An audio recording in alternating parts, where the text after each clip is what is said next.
Ողջույն իմ սիրելի հետևորդներ։ Այսօր մամուլի ազատության միջազգային օրն է եւ ես փորձեմ իրացնել մարդկանց իրազեկելու իմ լրագրողական իրավունքը եւ դες պատմեմ վերջին օրերին Հայաստանի ներքին կյանքում մի շարք զարգացումների մասին։ Իհարկե կարելի է խոսել նաեւ լրագրության լրագրողի իրավունքների իրացման, վերջին շրջանում տեղի ունեցած լրագրողների մասնակցությամբ եւ լրագրողներին հպված սկանդալային իրադարձությունների, ինչու՞ չէ լրագրողական էթիկայի մասին, որոնց առմամբ վերջին շրջանում տարբեր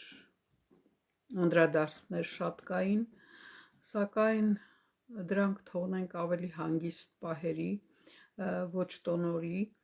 եւ այսօր ավելի լավ է խոսենք Հայաստանի ներքին կյանքից, որովհետեւ նոր իրավիճակ է այստեղ, գիտեք խորհրդանական ընդդիմության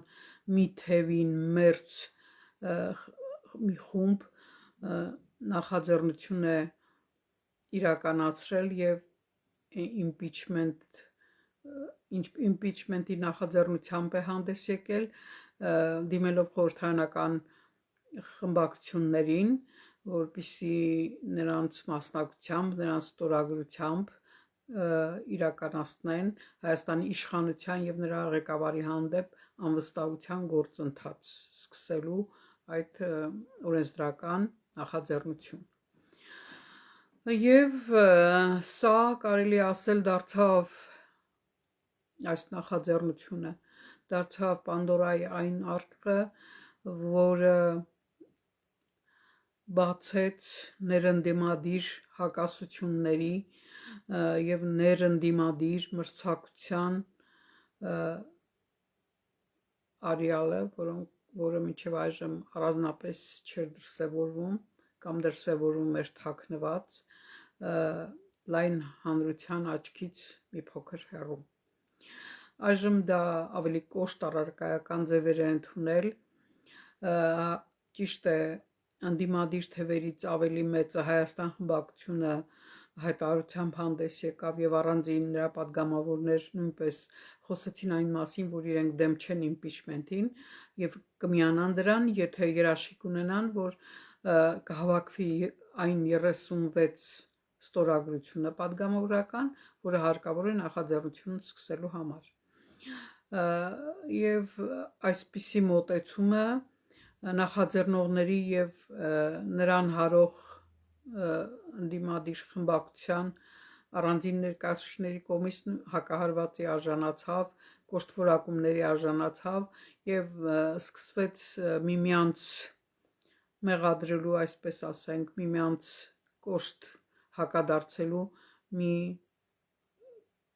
շրջան։ Եվ դա իհարկե դրական ազդեցություն չունի հանրության վրա, որովհետև առանց այդ էլ մինչև այժմ ընդդիմություն, իշխանություն հակադրության գործիքներն էին օգտագործվում, որոնք կարծես մաշվել էին, այլևս ազդեցություն չունեին առանձնապես հանրության վրա, մարդիկ հոգնել էին դրանից եւ այդ գործիքները կարծես այս պահին մի կողմ են դրված եւ ավելի շատ ներընդդիմադիր հակադրությունն է ի ցույց դրված եւ այդ իմաստով դա որևէ դրական էմոցիա, դրական վերաբերմունքի չի կարող արժանանալ հանրության լայն շերտերի մոտ, դա ինքնին պարզ է։ Իհարկե ես պատրանքներ չունեի, թե ասենք ոչ ընդդիմադիր, ոչ իշխանության ներկայացուցիչների կամ գործունեության հանդեպ որևէ պատրանք չունեմ, որովհետև գիտեք, ես իմ անցյալ եթերներում էլ այդ մասին բազմիցս ասել եմ, ես ավելի հակված էի նրան, որ նոր ուժեր կստեղծվեն, նոր մարդիկ կգան, նոր հնարավորություններ կլինեն երկիրը կայացնելու, երկրի արտաքին եւ ներքին մարտահրավերները նոր հնարավորություններով ու ձևերով, նոր ներուժով լուծելու, մանավանդ տարածաշրջանային այս լարված շրջանում, որի ընթացքում ամեն ինչ հնարավոր է եւ իրոք որ նոր ներուժը մեզ հարկավոր էր լինելու, սակայն գիտեք այս առիթն էլ օգտագործենք իմպիչմենտի եւ վիզուալ ցույց տանք թե ինչ է կատարվում Հայաստանի քաղաքական դաշտում, փաստորեն եւ ընդդիմադիրները եւ մեր ընդդիմադիր խմբակցություններն էլ արտախորհրդանական ընդդիմությունն էլ հարակից նրանց ազդեցության ոլորտում գտնվող եւ իշխանությունն ու նրա սատելիտները ընդհանրապես մինչև այժմ գտնվել են նախապես գծված եռաչափ քարտեզում եւ այժմ էլ այս պայքարը, այս հակասությունները ցույց են տալիս, որ նրանք պայքարում են այդ քարտեզի ստատուս քվոն պահպանելու համար, անկախ նրանից թե ինչ կոնտուրներ կգծվեն, նրանք այդ կոնտուրների մի քիչ ավելի պակասի համար են պայքարում։ Հնարավոր է, որ ասենք իշխանությունը այլևս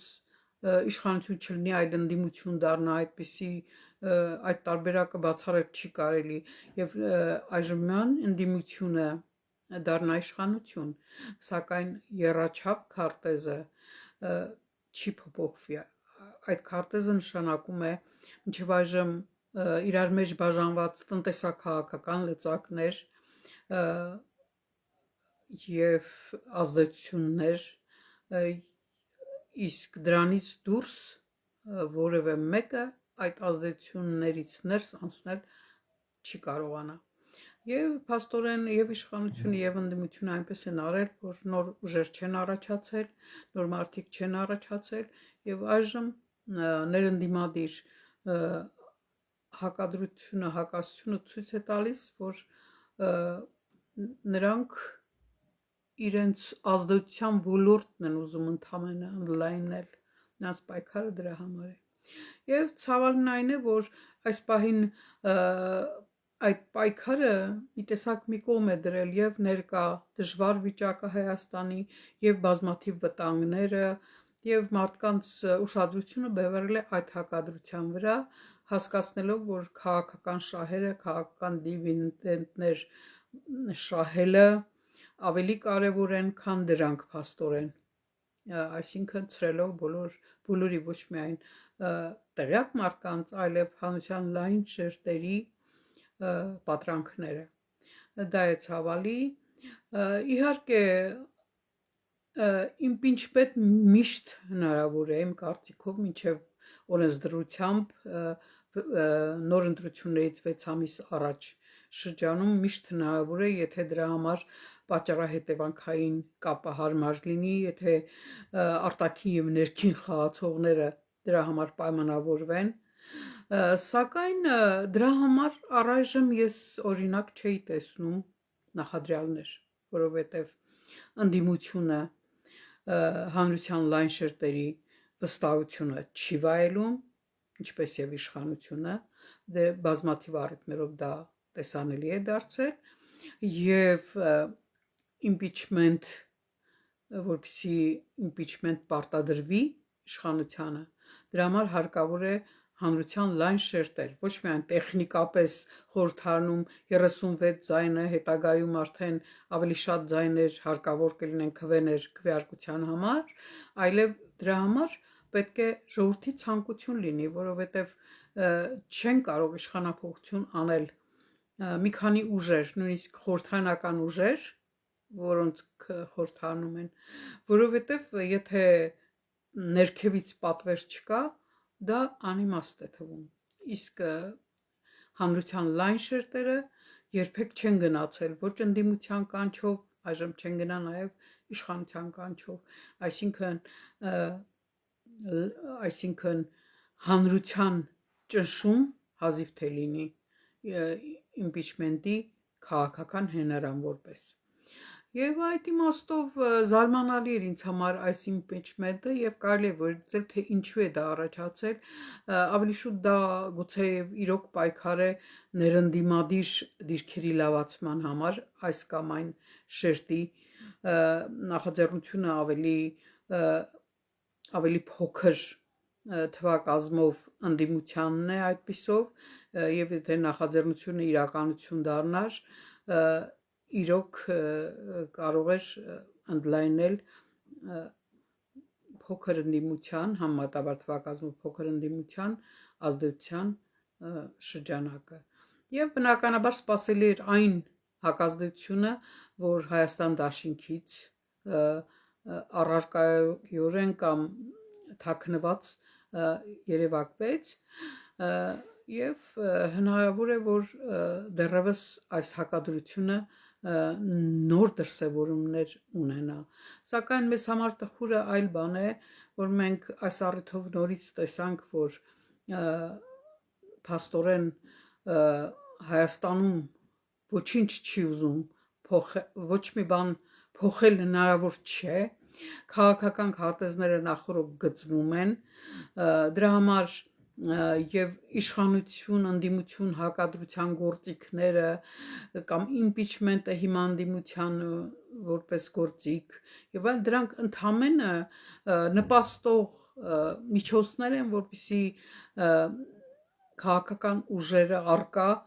քաղաքական ուժերը պայմանավորվեն գծեն ապագա խորհրդանի քարտեզը ինչը մեզ համար ամենավտանգավորն է այս պահին որովհետև արկա ստատուս քվոն քաղաքական տնտեսական լծակների տիրապետման ստատուս քվոն մինչև հիմա այս պատկերն է բերել Հայաստանին ոչ բարվոք վիճակ մեզ հարկավոր է փոխել այդ բոլորը իսկ մենք այն դեռևս չենք կարողանում փոխել, որովհետև նոր ուժեր չենք ձևավորել, որովհետև դրան խանգարել է եւ իշխանությունը եւ ընդդիմությունը։ Այս ենք արձանագրում այս պահին, մենք չգիտենք թե ինչ դրսևորումներ դեռևս կլինեն եւ ինչպես կարձագանքեն արտաքին ուժերը նաև, որովհետև արտաքին ուժերը մեր քաղաքական ուժերում լայնորեն ներկայացված են եւ դա էլ է ցավալի, չգիտեմ գուցե մեր նման պետության համար գուցեև ոչ ընդունելի, բայց օրինաչափ եւ այդ իմաստով էլ ապագայում շատ մոտ ապագայում շատ բան բարձ կլինի մեզ համար եւ մենք կհետևենք իրադարձություններին շարունակելով ցավել որ նոր ուժեր չեն առաջանում որ մեր ժողովրդի գիտակից շերտերը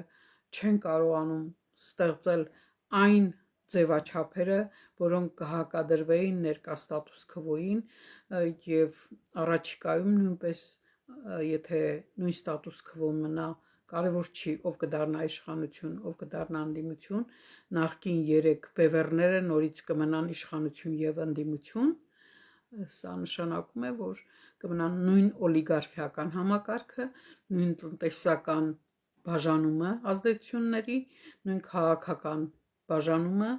կարելի է ասել կլանային եւ քաղաքական եւ տնտեսական եւ դրա համար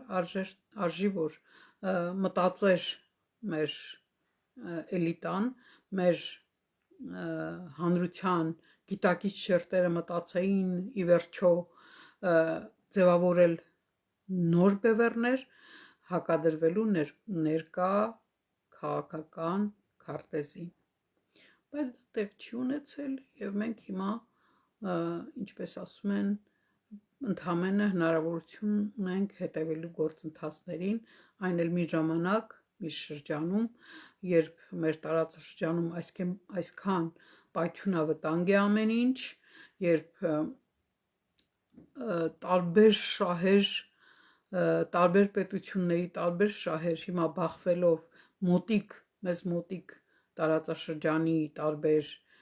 հատվածներում